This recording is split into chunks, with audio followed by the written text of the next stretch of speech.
Hi, I'm Nicole Crowley, host of Science is Appealing. Every week we illustrate a different branch of science. Today I'm going to be talking about various topics that all broadly fit under the subject of neuroscience. This includes shared consciousness, ESP, and hypnosis. And the man that's going to explain these terminologies to us is the person that the late CBS 60 Minutes journalist Mike Wallace called either a scientific entertainer or an entertaining scientist. The man Mike Wallace was referring to is the world's most renowned mind reader and mentalist, the amazing Kreskin. But before I go into my interview with amazing Kreskin, I want to ask you a question. What movies do you think of when you think of hypnosis? If you're like me, think of Bela Lugosi and Dracula. Come here. I'm sleeping. Come here. Fine, I'm getting up. 5 more minutes.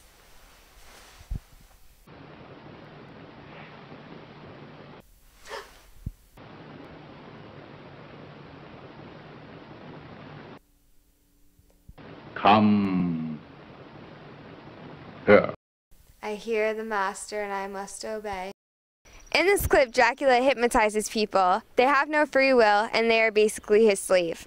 Well, my guest today, the amazing Kreskin, is no stranger to hypnosis. He holds the title of being the world's youngest hypnotist, and he's been hypnotizing people for over 50 years. Here's just one clip from the Regis and Kathy Lee show, where the amazing Kreskin hypnotizes people during their Halloween special. You couldn't. All right, we're here with the amazing Kreskin, of now course. I'm going to do something. You know who The Shadow was? You see the movie The Shadow with Alec Baldwin, all of you folks? Did any of you see it? All right, those of you standing, folks, close your eyes again. Try to open them. Try hard. In fact, all of you, hold your right arm in front of you. Hold it straight, right arm, straight ahead, rigid, straight ahead, rigid. Listen to me. Listen to me. Try to take your arms down. Try as hard as you possibly can. Try in every way, shape. Try to push it down. You can't. Now listen to me. Listen to me. I'm going to cause someone to become invisible by putting a cape around them. The cape is going to be handled to me now. And that cape is right over here if we can grab it. Your arms are going to come down and drop to your sides, but your eyes stay closed. You can bring your arm down. Now, we're going to make one person here invisible. And this person, your arm can come down, your eyes stay closed. Listen to me. This I gotta see. This is a cape of invisibility. You can neither see the person, you cannot hear the person, you cannot see him in any way, shape, or form. When you open your eyes, the only one standing here will be two people. Only people standing here will be two people, right here. All of you now, folks, open your eyes, look at me. By the way, do you see, you can open your eyes, and they were stuck. Oh, you see my hand here, folks? Do you see who's here right here? Do you see who's here? Right? You see? Nod your head. If you see my hand, raise your hand up. See my hand? Raise your hand. Raise your hand. You see it. Put your hand down. You see my hand, right? Put your hand up if you see it. Put your hand down again. Put it down. You see my hand, don't you? If you see my hand, raise your hand. You see it. You see it. Those of you who see my hand, raise your hand. You see it real clear. You see both my hands, don't you? You see my hands? Nod your head. If you do, you see it very clearly. I'm going to show you something very strange. Wouldn't it be interesting is if this handkerchief, as I hold it here, I'm just going to let go of it, that it's suspended by itself. Watch. You can put your hands down. Watch. Watch. What's the matter? Let's get a microphone over.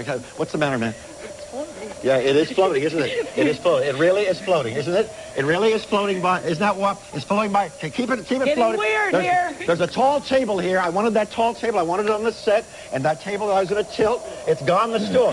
Look at. Examine it. There's nothing there. The stool is so critical. Now, this is incredible because magic, true magic would be in the mind. $2,000 a day, Bobby. Look at, watch this. Watch. Come over closer. Watch. Closer. Watch. I'm going to let go of this. The whole hand can hold it. The whole hand. Is that not, Kathy? We should hear what they're saying. I mean, Regis, isn't this wild? See if you, what's going on? It's looking for string. It's floating. Just leaning. Yeah, it's just leaning. Right. Tell it to stand up. Tell it to stand up. Say stand up. Stand. Look, isn't that not wild? What do you think of that? I don't know. Tell it to come off the floor, to rise up in the air. Tell it to rise. Lift, rise up, come off the floor. Is that not wild? Isn't that wild? Would it not be incredible? What'd you say, ma'am? Well, you know what? I want you to try to figure out, because this handkerchief is going to dance on that chair by itself.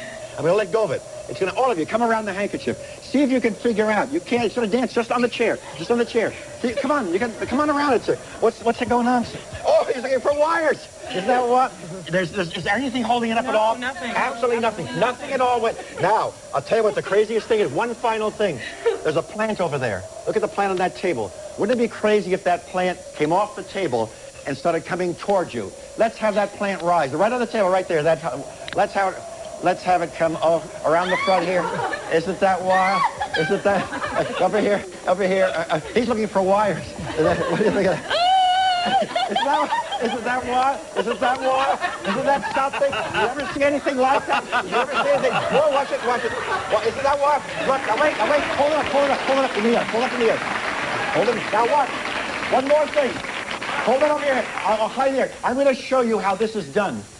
Watch their faces. You're going to be, all of you come close so you're kind of crowded together. In a moment when I spell my name, you're going to see something appear out of nowhere. You've never seen anything like this in your life. When I get to the letter N, K-R-E-S-K-I-N. Look. Isn't that wild? Isn't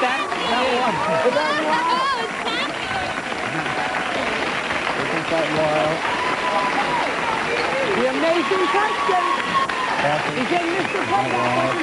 That was incredible. Kreskin, Thank you very much. Thank you for From the clip, it's clear to see that hypnosis makes you do and see things that the hypnotist wants you to. But according to Kreskin, nothing could be further from the truth. Well, Nicole, you've hit a very dramatic topic, one that's been written about in textbooks around the world. I'm very proud that some medical textbooks have been dedicated to me, and I'm not a physician. Some laws have been changed in the United States. And in England, a law never went through because the head of parliament said, if this all there is to hypnosis, then it's more dangerous to walk down the street. I started early in my career, 60 years ago. People say it was 160, but it was 60 years ago, as a mentalist and a hypnotist. But that changed very dramatically because here, not far from here, when I was 18 years old, a psychologist came to me, Dr. Harold Hansen. Brilliant man, PhD. He was from Denmark and was a writer and successful therapist. And he said, I've seen you work. You're going to work with my patients. I was just getting out of high school. I had no degree in psychology. I was starting Seton Hall, but I was professionally traveling. He said, I want you to use your abilities as an aid to working with my patients. He wanted his wife to have her child without any anesthetic. And he had gone to famous professional medical people, like a very famous medical hypnotist, and they couldn't do anything. He said, well, you went to the best. He said, well, see what you can do. She had her wife without any anesthetic. She had her child, I'm sorry. She had her child without any anesthetic. And I started working with his patients. And then something was wrong. After a few years went by, people were getting better who were not very good hypnotic subjects. One man afraid of heights was able to stand at the edge of the apartment building where he had his offices. Another went to church and sat in the middle of the pew. And I said, even though they're not deeply hypnotized, they're responding. And I wanted to see what I could do without putting people in a trance. Well, if I'm remembered for anything, aside from all my work as a professional entertainer, I hope the contribution is my findings, because I came to the conclusion that there is no hypnosis. None at all. None at all. None. Let me start over. There's none at all. That it is all pure suggestion. And it's interesting because one of the pioneers in hypnosis, Bernheim, years and years ago, who had taught Libiol, he was in France. And years later, after this quiet physician who turned to hypnosis and wrote a book called Suggestive Therapeutics, turn of the century, around 1900s, in Paris, there was a great conclave of these professional people. And he said, I don't think there is any hypnosis.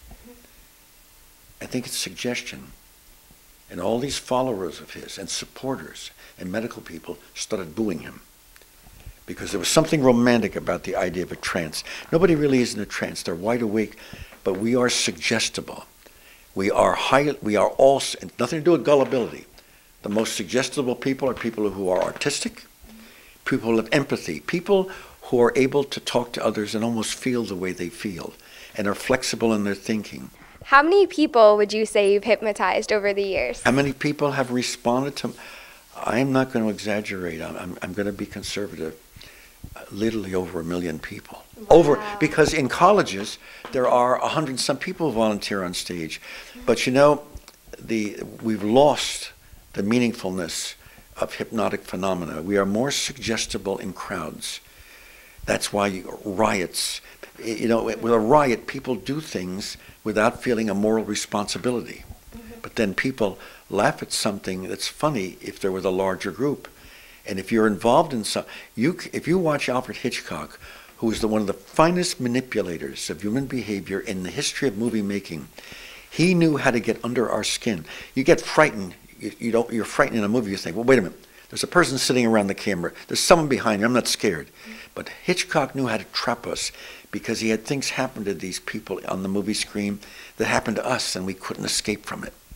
So the mind isn't it a fascinating phenomenon, how the mind becomes influenced? And that's what life is all about. And by the way, and Freud felt this way too.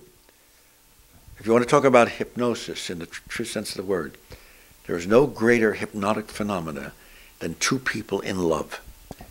There's no critical thinking then, there's not reasoning, and the emotions reach a high. And Freud even felt that was one of the highest levels of hypnotic phenomena. I should have more of that in my private life. Oh, that's another story. We are not going into that now, folks. I warn all of you out there. Aw, too bad. I like her remark. We may change this later on. I may be influencing her. I won't talk about it right now. We're going to go on a date Anyway, after. It's the only case in the recorded history in the Western world, and a prominent law professor is going to devote part of a book to it, but I was tried by a jury in 1986. No, I've not committed any crimes, but I had offered $50,000 for the proof of a trance, and this person came out of nowhere, and she didn't really know the field, and I had scientists, psychologists who were going to be part of the team, show us what you can show in hypnosis that Kreskin can't show with just pure. And she wanted a trial, and we went on trial. I won the trial, but I have to tell you, because this is education for people to know, there's a lot less justice in the courtroom in the United States. In England and many parts of the world, if you win a case, the other side pays your expenses. That's not true. The $112,000 that was spent, the 2 years of work, the judge at the end threw the book at them and said to the psychiatrist and her, "You've proved nothing, you've wasted time," but I had to do it because this was a belief in my life, and I stand by my beliefs. Any more people challenging me as far as it's now a $100,000 offer, they're going to have to pay all expenses if they're going to go in the courtroom. Other than that, things are fine. That's good. You have to read my thoughts. Sometimes there's a message which I think everyone gathers, but I have to just hold back. I can guess what my thought would be. Folks, I'm in trouble now. I know too. I can guess what my thought would be if I had to pay all the expenses. Speaking of a legal system in Kreskin, Kreskin believes testimony given under hypnosis is concerning. Today, hypnosis is done by various persons who are trained in science, including police officers in New York and Los Angeles. Yet, what someone remembers when being hypnotized can be tainted due to a number of different factors, including suggestions given by police, false memories, and straight-out lying. But take someone who is supposedly hypnotized and claims to remember a certain person committing a crime, and a jury is bound to believe their testimony is true. And that is why Kreskin agrees with New Jersey Supreme Court when they ruled in favor of limited admissibility of testimony given under hypnosis. How do you tell if someone would be more susceptible to being responding to suggestion? Well, there's a number of factors involved. Not everybody is suggestible in front of an audience because there's distractions and everything else. You have to find out if a person seems to envelop themselves in what you're saying, talking to you, sometimes move the way you move. By the way, all of you looking in, if you want to really get closer to somebody when you're talking to them or having a relationship, and don't do this as a trick, this is not trickery, but for a little while, imitate their motions. If they gesture, do the same thing. Don't keep doing this because it's not after a while it's not comfortable. But if you imitate their motions and start to nod the way they do and gesture and pick up the cup at the same time, after a while a person may start to mimic what you're doing because they're really becoming part of you, part of your world. And that tells you that the person has this ability to experience what someone else is saying. Also, what people don't realize is we should learn the language of other people. If you listen long enough, you'll find out some people think in terms of pictures. Others think in terms of sound. Others think in terms of how they feel. How do you find this out? Just listen to what they're saying. You know, I don't see eye to eye with that. That doesn't look right to me. Now they're using the word sights. Others will say, that doesn't sound good. I don't even like the way that sounds.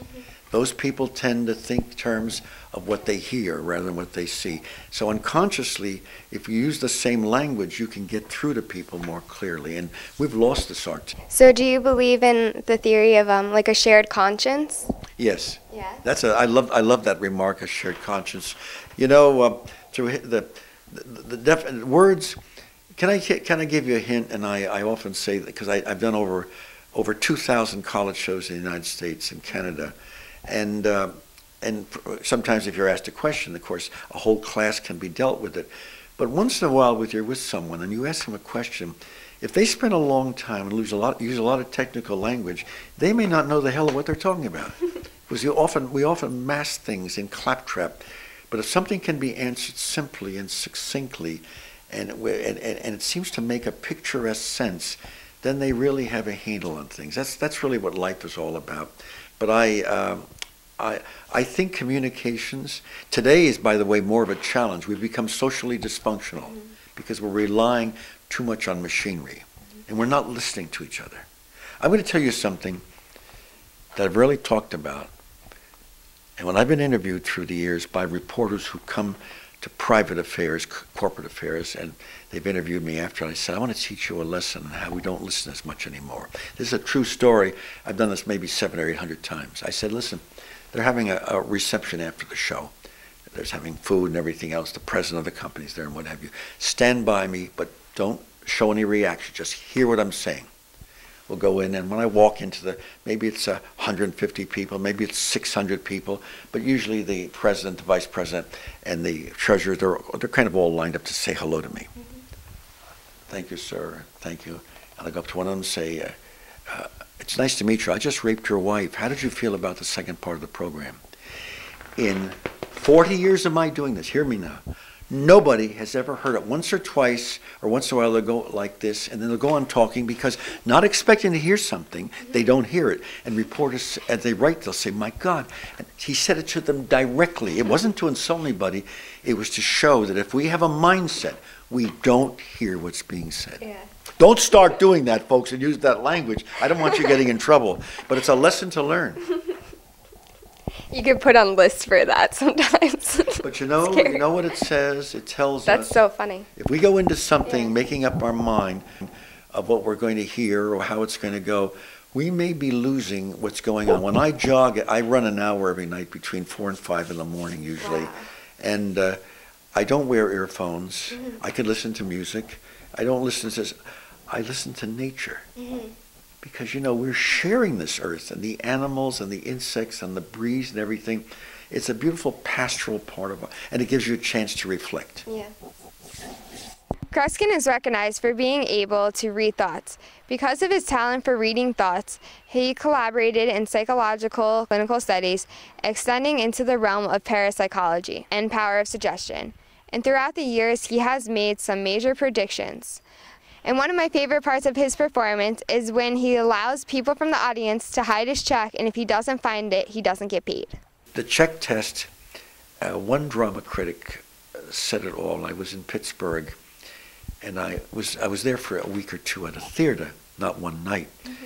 And the next day there was no review of my program, and I thought, And then the next day there wasn't. I thought, gee, wasn't he? Then they said, yeah, Kreskin, he was there. The third day there was a review. It turns out, Nicole, he came opening night. He came to the matinee the next day, and he came to that evening, and then he wrote this beautiful piece. He says, watching Kreskin's search for his check, which for the sake of those who don't know, in my college audiences and my theaters, a committee is picked from the audience of strangers. I hand them my check or a voucher that stands for my check.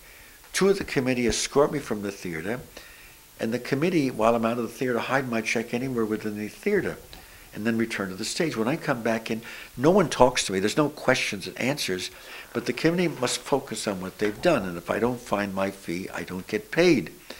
And he said in his review, watching this 3 nights shows in a row was like watching a play in which there was a mystery, but he said the incredible thing is the mystery is different every night because my audience scripts the mystery.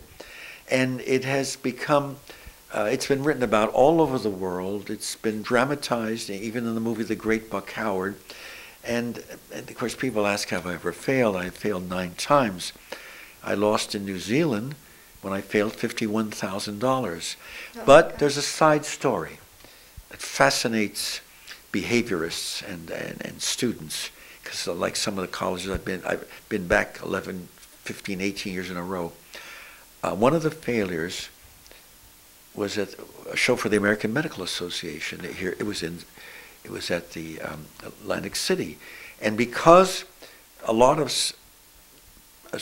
doctors wanted to see my show, they had more people than they could accommodate, so they put up folding chairs. I come back in, and I'm walking around, someone's concentrating, and I have some things driving me to go to this doctor who's sitting in a chair, not at a table, and I had her stand, and she wasn't sitting on, I looked under the chair, I put the chair back, I went back to her 4 times. I was drawn nowhere else, and finally, standing in front of her, I said, I give up, I have to forfeit my fee. And the president of the College of Surgeons stood up at the dais and said, Mr. Kreskin, we're going to pay you anyway. I said, no, this is the integrity of my life. I failed. We'll turn it over to a charity. They turned it over to Seton Hall University, my alma mater, which I was proud that they did that. Let me tell you what was horrible about the failure.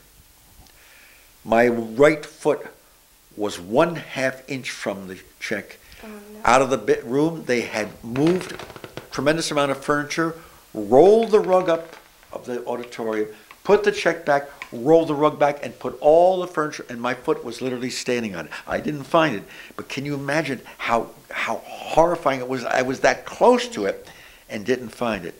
But the other thing is, there's an Achilles heel, which I've rarely talked about, and I have no protection. Houdini, when he was doing escapes, amongst the crowd on stage that brought up locks, they check and watch to make sure that the locks were not capable of being jammed, or little pebbles were being put in because you could not escape. So I have no protection, because in 4 of the failures, one at a very fine university in Texas, when I failed, something didn't seem right. And in one case, it turns out the committee hit a half a dozen or a dozen other checks all over the place, so none of the committee knew where they were. So I couldn't find it. I could have made an issue and said, this is not fair. But I said, no, that's it. It turns out a few weeks later, it's in my office. I have pages upon pages. Every single student at this university signed the same letter, in a letter of apology. I got thousands, and the head of the university sent a tremendous apology. Yet despite all this, Kreskin does not call himself a psychic. You don't claim to have psychic abilities, but what would you call your ability? I don't like to give the impression that this is something supernatural. Supernormal is a word that maybe some could say. Dr. Berthel Schwartz, a very famous psychiatrist who passed away a few months ago, had done a lot of research in parapsychology and kept using me as an example of paranormal phenomena. But this ability, it's a high sensitivity. Dr. Margaret Mead, who was a legendary anthropologist, used to say to me, don't use the word mentalist, use the word sensitive. Now, I knew what she meant. I'm sorry, I didn't mean to touch the mic. I knew what she meant. If you read the books of a century ago, the old books of the romantic parts of the world, France and Italy and Spain, everything else, and they referred to people who had unusual abilities as sensitives. A woman who was maybe a medium, and they weren't all claiming supernatural, but maybe she was a sensitive. It was a word, but today we don't really know the meaning of that word. It meant that abilities that many people may have dormant have risen to a higher level, and I guess the reason Martin Mead felt that is she says you become tuned into people. She would take maybe 200 college students to see me. Whenever I was in colleges, to say just sit and listen. The man is not supernatural because she felt primitive tribes in Africa, she wrote about it, have telepathic abilities. She said it was far more common because they weren't overly barraged by television and all modern sophistication. So the word, I guess you would say the word is sensitive, that I've learned to raise an ability, which most of us have. But we don't use it except maybe in terms of crises. This has been another exciting episode of Science is Appealing, and come back next week for part 2 of the Kreskin interview.